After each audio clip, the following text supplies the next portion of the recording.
Hi, everyone. Hi. Welcome to Leisrealtalk. I know it's election night, and many of you are anxious about the results. And trust me, I know I'm no competition with the election, but still, I've prepared a pretty wild set of topics tonight, and I hope they grab your attention. From village protests to DNA harvests, from mud to marriage, I'm going to tell you about some of the craziest things happening in China right now, such as how a protest in Hainan ended in victory for the villagers against the government. That's rare. How local officials are literally turning dirt into debt, and how people are getting married in nightclubs in Shanghai, and why hospitals across China are shutting down in droves. So, buckle up. It's going to be a wild ride. All right. On November 1st, Xi Jinping suddenly canceled his appearance at the APEC Business Leaders Summit and instead sent a written statement or a video statement, pre-recorded statement. It said that he and the entire Chinese delegation returned to Beijing earlier than planned. So what happened? Well, a large-scale protest had broken out in Hainan province, and Xi Jinping was reportedly furious. He dismissed several state enterprise officials and ordered strict control over online discussions and media coverage. So, what exactly happened in Hainan? The unrest began on October 31st, on Halloween, when more than 1,000 villagers in Qiongzhong County um, took to the streets to protest against a major state-owned enterprise, Haijiao Group. Now, the protest quickly spread across the island and drawing young people from nearby towns and cities who drove in to support the villagers. And the trigger was simple but explosive. Before dawn that day, workers from this SOE Haijiao Group entered the village and cut down over 1,000 betel nut trees, claiming the villagers had illegally occupied company land. Those trees take 5 years to bear fruit, and the ones destroyed had just reached their very first harvest. So for local farmers, the loss was devastating. And this is how they responded. So let me play a video. I'm going to mute. Sorry. Here we go. Where's the video? Okay. I'm going to play the video, but I mute the audio so that I'll keep talking. But this is what happened in Hainan. So the villagers fought back, saying the land had always belonged to them. Their Li ancestors had lived there for over 3,000 years, long before the SOE was even founded in 2005. They asked, how can a 20-year-old company claim their ancestral land? And they even showed official land certificates proving the land was theirs. And the villagers accused the local officials of colluding with the SOE, and the standoff quickly turned into a riot. So videos, if I turn on the audio, you could hear people, angry villagers shouting, we have no choice, it's time to fight back. And some even called for a revolution. Yes, that very word that started the communist regime. Yeah, it's, let me turn on the audio. Let's see what happens.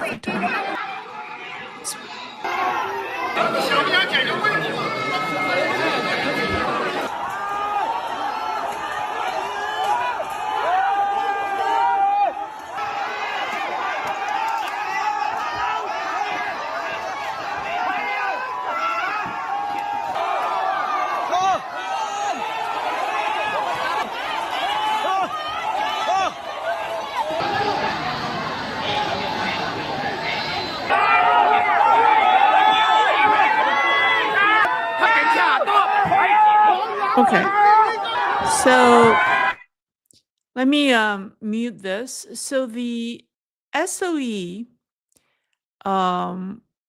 in question,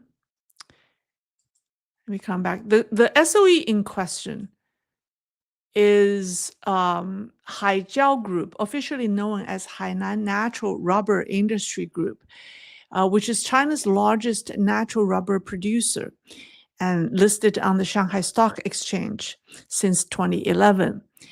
So after protests escalated and after Xi got word, the government stepped in, local government. Following negotiations, villagers received 588,000 yuan in compensation and 100,000 yuan for replanting the trees. So it was a small win, but a symbolic one, a victory for ordinary citizens against the state. And then online comments summed it up perfectly. This is the company, the SOE, Haijiao Group. So the Chinese sentiments or the Chinese netizens said, if we don't fight for our rights, government officials will never treat us as human.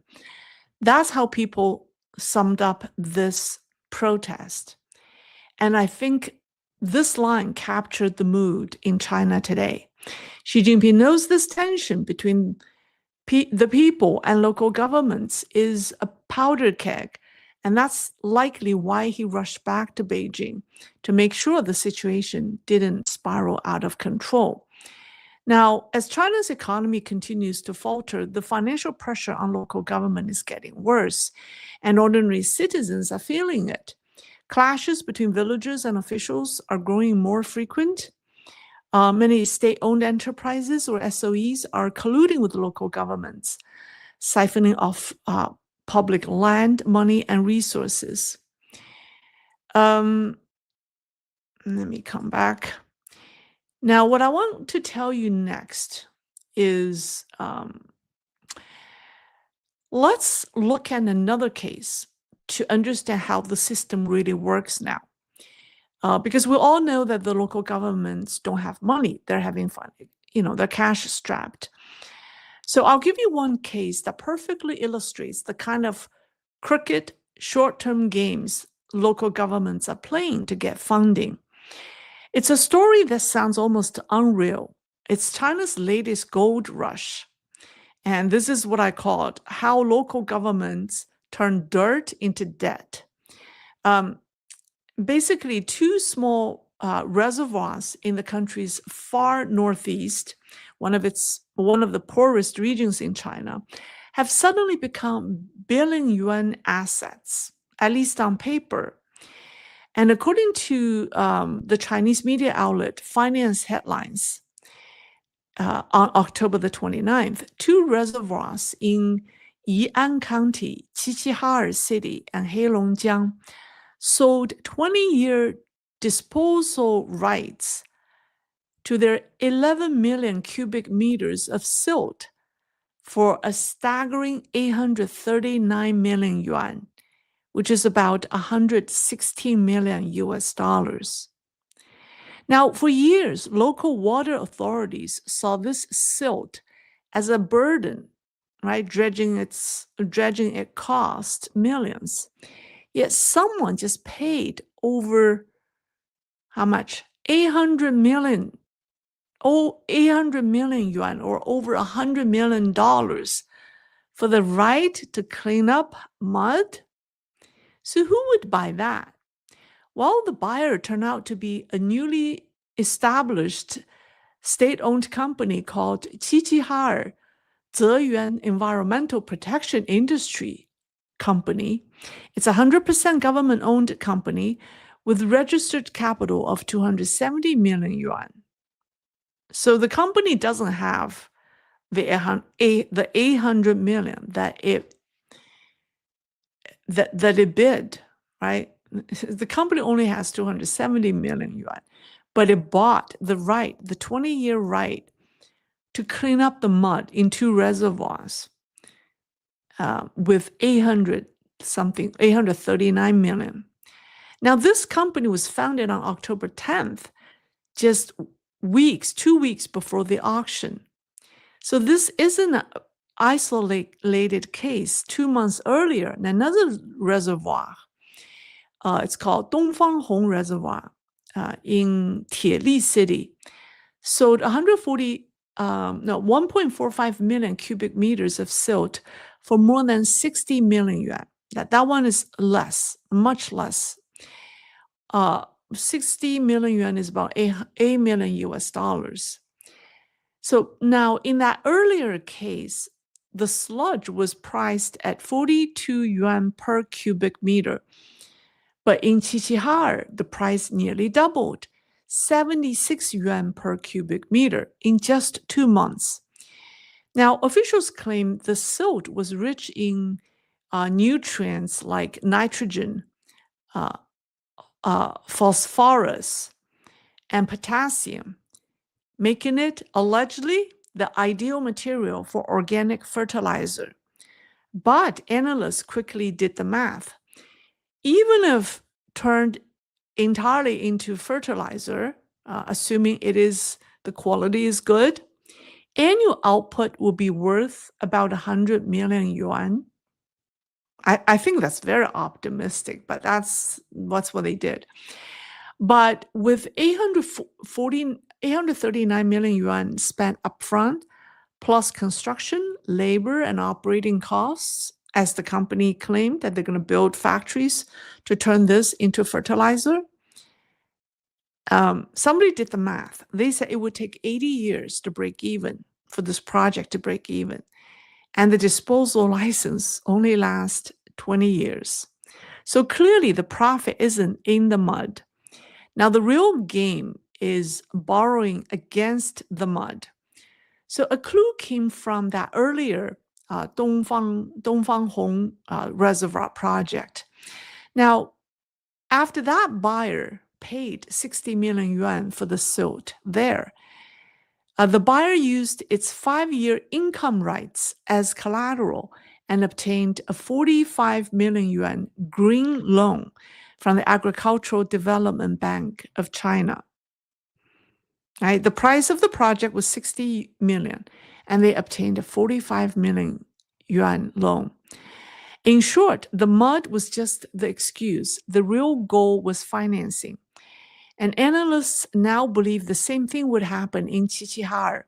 That company, which paid 839 million yuan for silt, will immediately borrow 600 million yuan, which is about 83 million US dollars, using the mud as collateral. It's kind of a modern Chinese alchemy, turning dirt into debt, mud into money.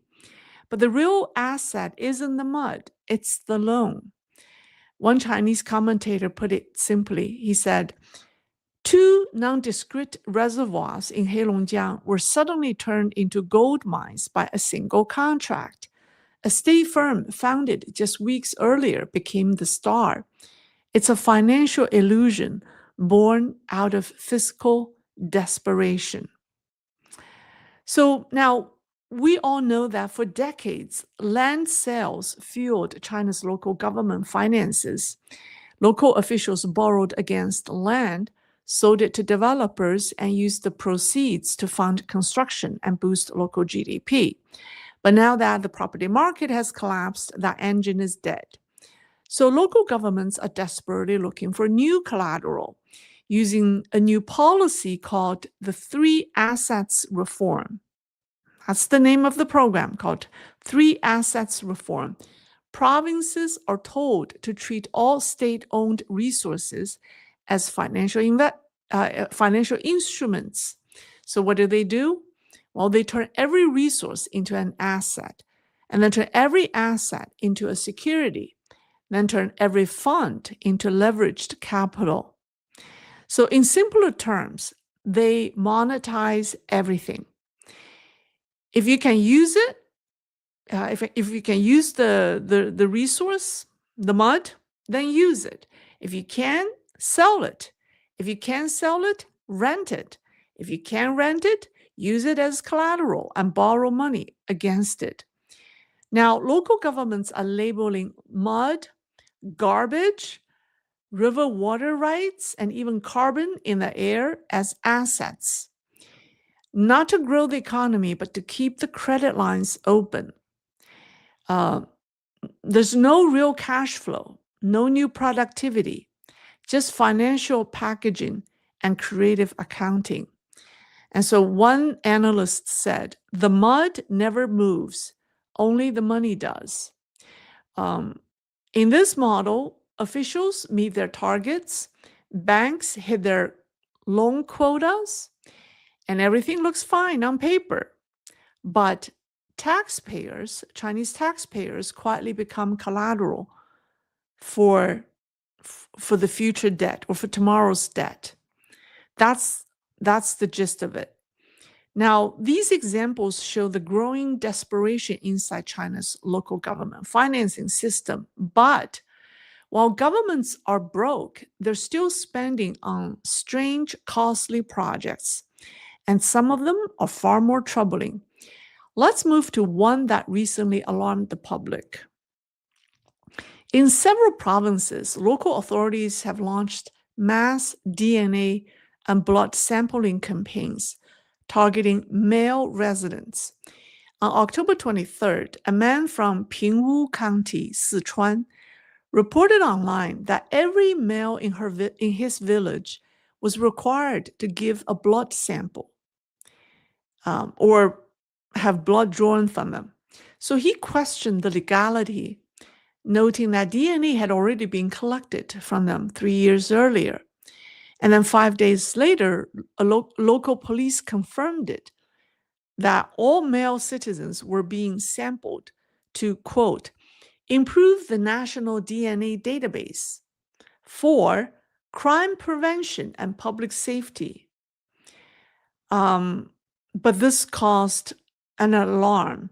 And so on October 31st, this professor, Lao Dongyan from Tsinghua University, publicly questioned the move. And this is an outspoken professor from Beijing. So she asked, where is the legal basis for collecting DNA from all men? The criminal procedure law applies to suspects and defendants. Are we treating every male citizen now as a criminal? That's her questions. A similar campaign had already taken place in Inner Mongolia starting September 5th. Authorities there said it was to help identify missing persons, but many residents were uneasy. I mean, especially as disappearances have become more common and rumors of organ harvesting persist. Now, here's what's troubling to people. DNA testing is expensive. Millions, sometimes tens of millions of yuan per region. So people are asking, why are cash-strapped local governments spending so much money on this when they're short of money, when we're not being paid, right? And so some people suggest it may be part of a central government effort to expand organ matching databases for the political elites or even the global elites, because these people do go to China for organ transplants. Not just the Chinese, those who are willing to pay, those who have connections to the CCP. So people point out that with China's population plunging over the past 5 years, the usual pool of organ sources has shrunk. So the regime may be expanding the search through mass DNA collection. And that brings us to the core problem, China's population collapse. I have covered this in many of my previous programs. You know, I have talked about this a lot. We know decades of the one-child policy have left China aging fast, and also has caused the Chinese population. I mean, the Chinese population has not been growing as the official curve suggests. It has been on the decline for quite some time. And then COVID casualties dealt another blow. Now, the number of adults of childbearing age has plunged. Birth rates have crashed. And kindergartens and daycare centers are closing nationwide. And this is reported by state media. I covered this as well, right? Now, the collapse is showing up somewhere else. It's showing up somewhere that no one expected. Guess where? In healthcare. And according to Sina Finance, this is China's own media, Chinese hospitals, once overcrowded, are closing down in large numbers. The entire sector is losing money. Most private hospitals are unprofitable, and nearly half of public hospitals are also in the red. This is according to the Chinese press. And in 2024, China recorded 312 million hospitalizations, a rate of 21.4%, much higher than in most developed nations. I mean, I don't even trust this number because like Chinese statistics, but it's very high, right? So that means a lot of people have been going to hospitals for visits to see the doctors. Yet, last year, over 1,200 hospital bankruptcy filings were recorded in 2024. That's 1,200. Okay, remember this number. And so this closure rate, and okay, the 1,200, we don't know. It's for total. We don't know how much of that is for private hospitals and how much for public hospitals. But the next statistics we have is the closure rate for private hospitals rose from 7.2% in 2023 to 20% in 2024. So in a year,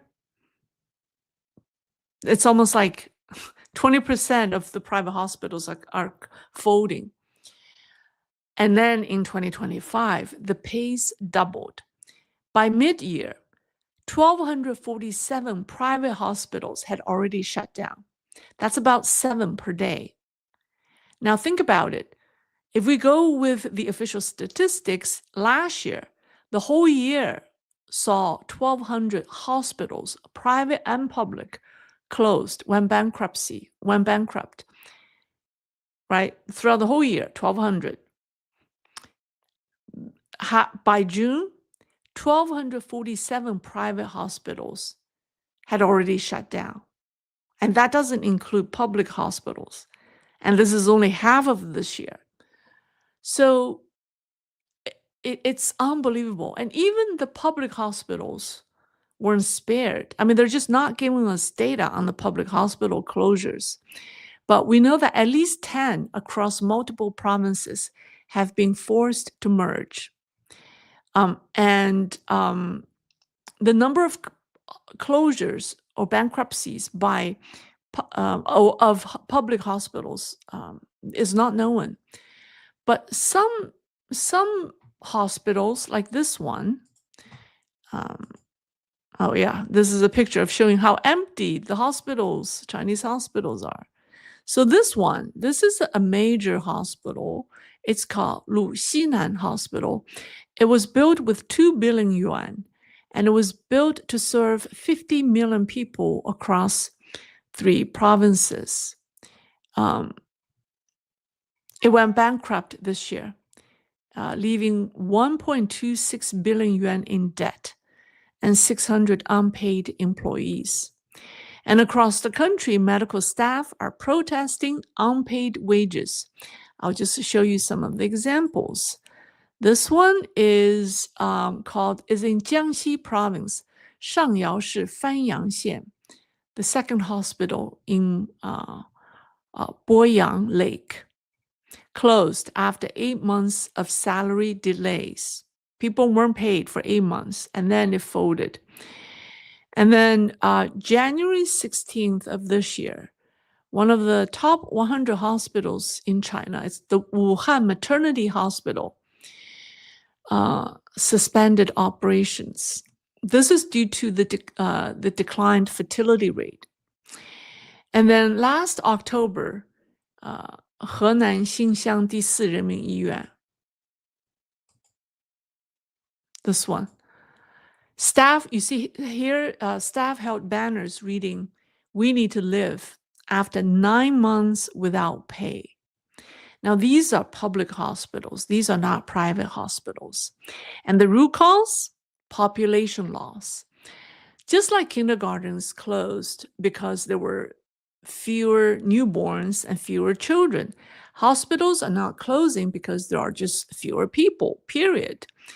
If hospitals can't find enough patients to stay open, it means one thing and one thing only: the population has fallen even faster than anyone predicted. Because this is not the result that people are healthier, they stop going to the hospital. I mean, if anything, after COVID, people are sicker, right? People, I mean, with vaccine side effects, people are seeing the doctors more often. So if anything, and the Chinese, they all go to the hospitals to get treated. There aren't private clinics. They're very rare. Only in the maybe the very high-end market, or maybe that's what the private hospitals are for. But private doctor's office is not a thing that exists in China. Yeah, so everyone goes to the hospitals to get treated. All right, so with this amount of hospitals closing, it gave us a dire a reality check of China's population decline. So, what is Beijing doing about it? They're trying everything. To encourage marriage, the government has simplified registration procedures. Couples can now register and get married anywhere in China without even needing their ID or the household registration card. Some cities, I mean, the fact that they don't need your ID to get married is actually not good. It's not good for women because someone can abduct a woman and get married, go to one of these places and get married without ID, without her ID. So it's really very dangerous for women.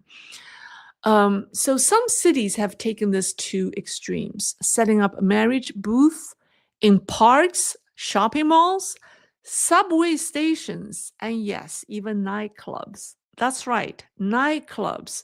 And this is happening in where? In the most westernized country in China. Here we go, in Shanghai. In Shanghai, officials literally believe that after a few drinks, couples might decide to get married. At nightclubs, and the government will be there to make it happen.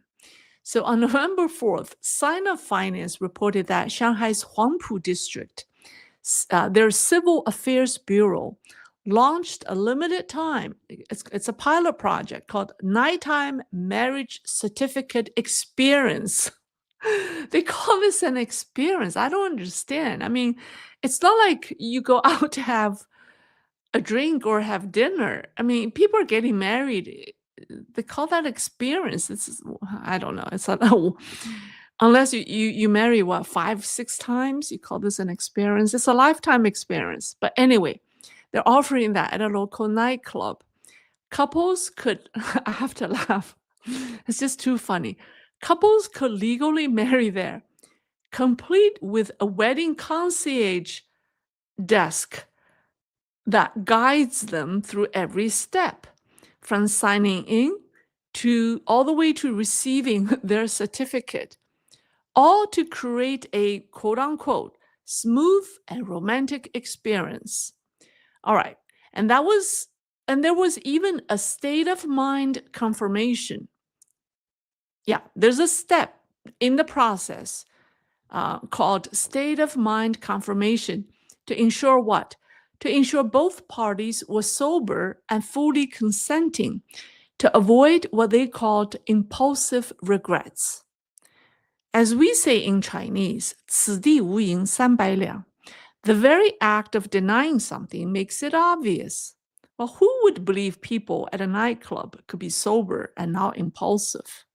Anyways, all right, so that's what the CCP is doing. And at the same time, Beijing has begun tying marriage and birth rates to local officials' performance reviews.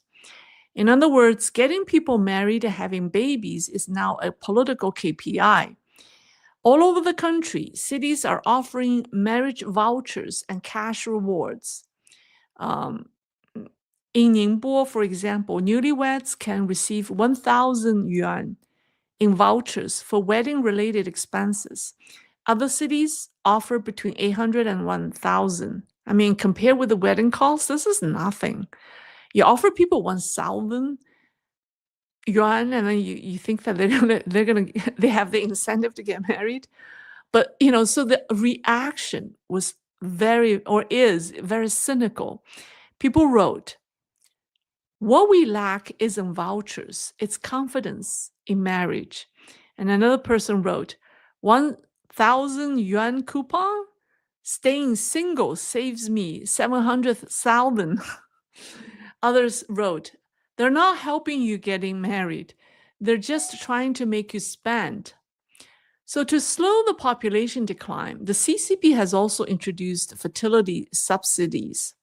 So, for example, this July, the party's central office and the state council issued the child care subsidy implementation plan, offering 3,600 yuan per child per year, but only up to age 3.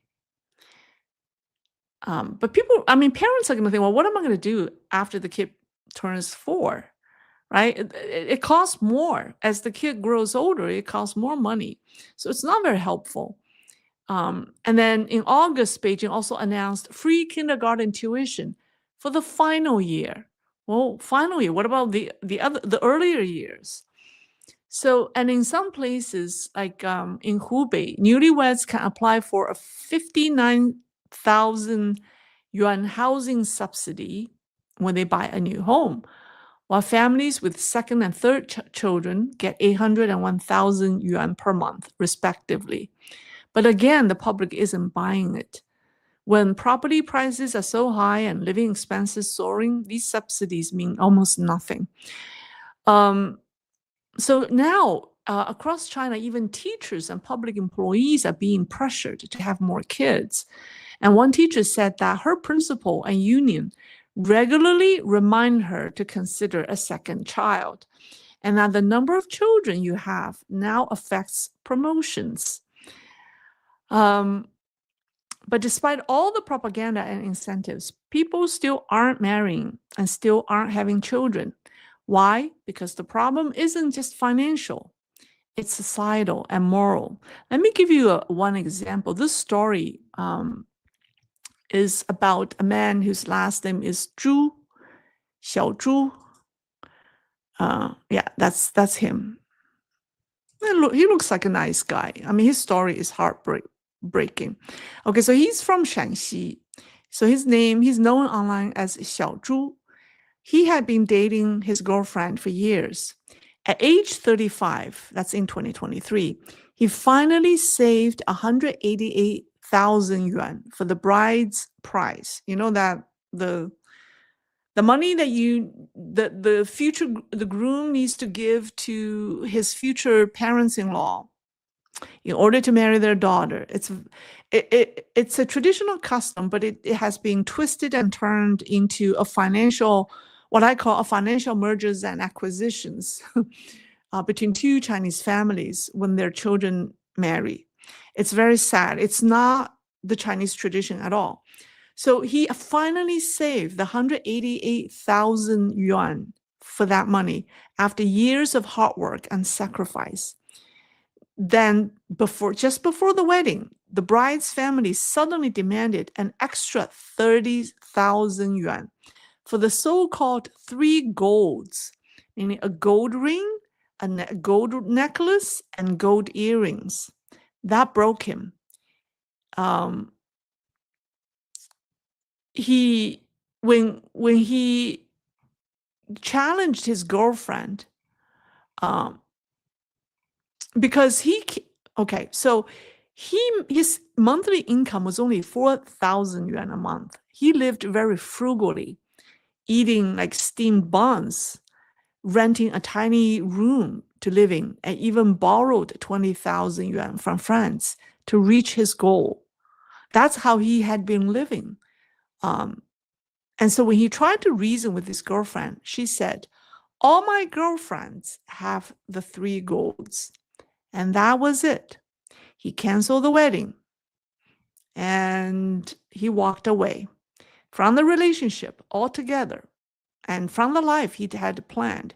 And on social media, he wrote, if this money isn't for my wedding, what can I do with it? And he said, and then he said, I want to see the world. And then so he used part of the money he saved for the wedding or for his future wife, and started traveling in China, toward China. He took a time off and traveled in China. He even changed his username to Traveling China with 188,000 yuan. All right, that story is heartbreaking, but it's very real. It speaks the reality of China today. And another case came from this young woman. It's not her, but she was telling the story of one of her friends. And she said the 2 families have been arguing for months. She was talking about her friend's failed wedding negotiations. And she said the bride's side insists on 188,000 yuan. The groom's side offered 88,000. The young couple love each other dearly, but their parents refused to compromise. Both families were described as controlling and domineering. Neither young person dared to marry without approval. And so the marriage remains in question, not for lack of love, but for lack of freedom. So that's the real problem in China today. China has lost the moral and cultural foundation that once held families and loved ones together. Decades of communist ideology and extreme materialism have eroded trust, sincerity, and the meaning of relationship, love, and marriage. So that's the China the CCP built. And the China it is now desperately trying to fix. So I know I went from one thing to another, and it's a weird collection of topics tonight, but somehow they all fit together. It shows you the reality of China under Xi Jinping now. And like I said, it's a power keg. All right. I hope you find this satisfying. I know I'm competing with the election. Any questions? Questions, comments? All right, let's see.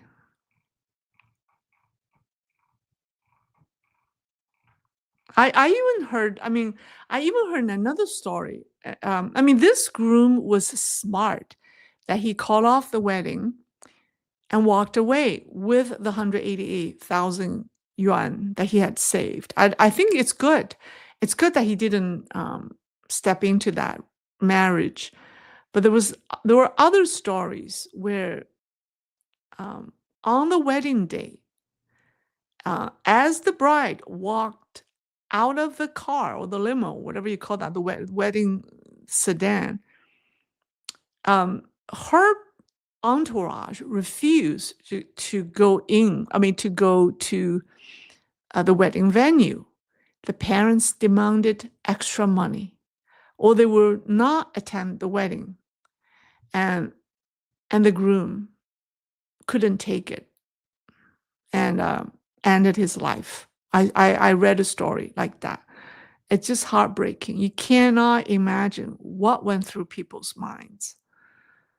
But anyways, all right, that's what I have. Someone says I miss my Twinkies. Sweets. All right.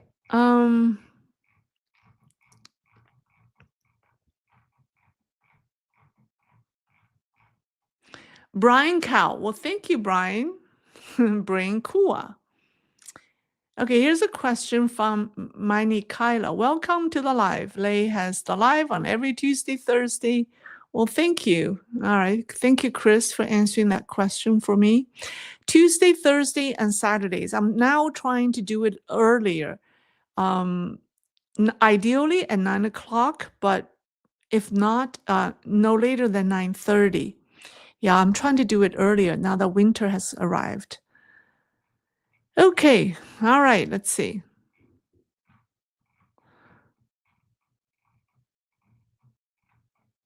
Okay, dirt. So my, yeah, it's the ultimate Chinese alchemy, turning dirt into debt and mud into money. Okay, I think that's all. No questions for me. Should I end it? Should I end it early? Oh, here's one. Galia Slovova. Lei, how you will comment the recent decision of Russia to issue state debt in Chinese renminbi? Thank you. Great for today's matrimonial insights. Uh, Russia's relations with China is getting very interesting. I mean, did you guys heard that part of the negotiation in South Korea between Trump and Xi Jinping was that China is going to cut its import of Russian oil by half, and that's significant. That will, I think, what I heard is reduce Russia's oil export by 10% or revenue. It will reduce Russia's oil revenue from oil exports by 10%. I mean, 10% is not substantial, but in the scheme of things, of course, it matters.